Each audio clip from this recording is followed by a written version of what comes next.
18h, merci d'être avec nous ce matin. Tout de suite, premier rendez-vous avec l'actualité israélienne, mais nous allons retrouver nos amis de Radio J à Paris et ce matin, c'est Laurence Kahn.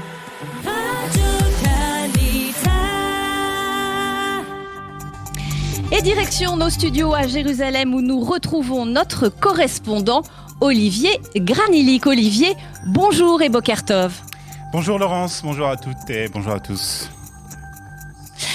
Après le cessez-le-feu conclu avec le Hamas la semaine dernière, le calme règne dans le sud du pays, mais plusieurs ministres du gouvernement israélien ont lancé des menaces contre les dirigeants de l'organisation terroriste. À commencer par le ministre de la Défense, Benny Gantz, qui a déclaré qu'il ne pouvait pas se porter garant de la sécurité de Yahya Senwar, le chef du Hamas et du chef de la branche armée de l'organisation, Mahmoud Deif. Il en est de même pour Israël Katz, le ministre des Finances, qui a averti qu'Israël répondra désormais à tout tir de roquettes par des frappes ciblées visant à tuer directement les dirigeants du Hamas. Israël Katz a également assuré que les tirs de missiles sur les villes du sud d'Israël seront considérés aussi graves que ceux sur Tel Aviv.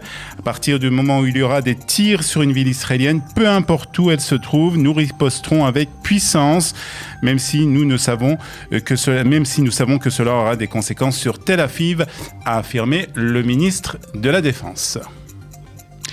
Le deuxième titre important de ce journal, Olivier, il est politique avec Yair Lapid qui va reprendre aujourd'hui les pourparlers dans le but d'essayer de former une coalition. Et oui, ces discussions avaient été mises de côté pendant l'opération militaire contre le Hamas. Yair Lapid a annoncé qu'ils allaient reprendre aujourd'hui. Et le chef du parti Yesh Atid va essayer de réunir autour de lui un bloc du changement. Il était presque arrivé à une majorité, mais les tirs du Hamas sur Israël ont chamboulé les projets de Yair Lapid. Il a donc annoncé que les pourparlers reprendraient aujourd'hui, avec une différence de poids cependant, car Naftali Bennett a déclaré qu'il ne fera pas partie d'une coalition soutenue d'une manière ou d'une autre par un parti arabe. On estime donc que Yair Lapid aura beaucoup de mal à réunir 61 voix sans le parti Yemina. Et justement, vous parliez de Naftali Bennett, il semble rester le faiseur de roi de cette crise politique avec des propositions plutôt intéressantes faites par le Likoud. En effet, Laurent, selon certaines informations, Binyamin Netanyahu aurait fait une proposition plus que généreuse à Naftali Bennett, à savoir le portefeuille de la Défense et un autre grand ministère pour Ayelet Shaked, ainsi que 6 places dans la liste du Likoud à la Knesset. Pour le moment, Naftali Bennett n'a pas répondu à cette proposition.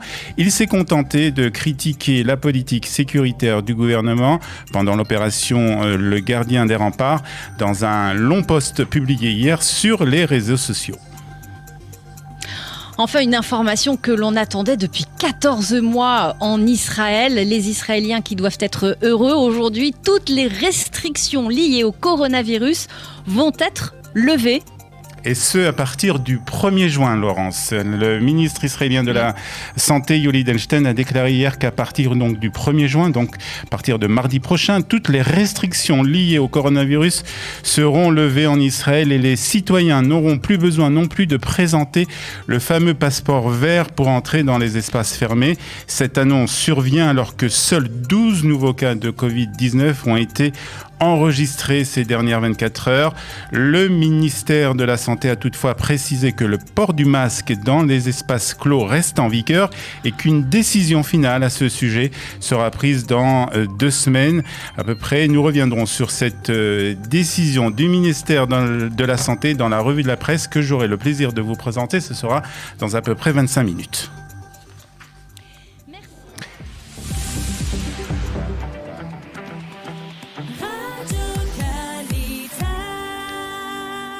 Et nous allons parler de la météo de ce lundi 24 mai 2021. Et nous sommes le 13 du mois de Sivan avec des températures plutôt régulières pour la saison. Il fera 23 degrés à Haïfa, 24 degrés à Tel Aviv et à Jérusalem. Il fera 28 degrés à Beersheva et 33 degrés à Eilat.